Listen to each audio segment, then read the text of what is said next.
Bonjour, je m'appelle Fabien, aujourd'hui je vais vous lire le chapitre 16 du Petit Prince. La septième planète fut donc la Terre. La Terre n'est pas une planète quelconque. On y compte 111 rois, en n'oubliant pas bien sûr les rois nègres, 7000 géographes, 900 000 businessmen, 7 millions et demi d'ivrognes, 311 millions de vaniteux, c'est-à-dire environ 2 milliards de grandes personnes.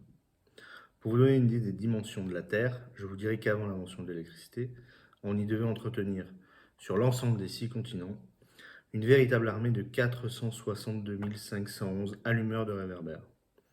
Vu d'un peu plus loin, ça faisait un effet splendide. Les mouvements de cette armée étaient réglés, comme ceux d'un ballet d'opéra.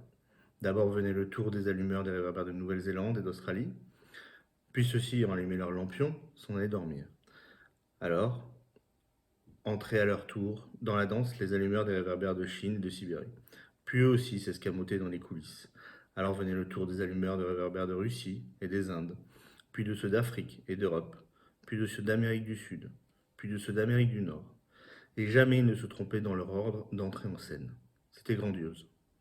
Seul l'allumeur de l'unique réverbère du pôle Nord et son confrère, de l'unique réverbère du pôle Sud, menaient des vies d'oisiveté et de nonchalance. Ils travaillaient 2 fois par an.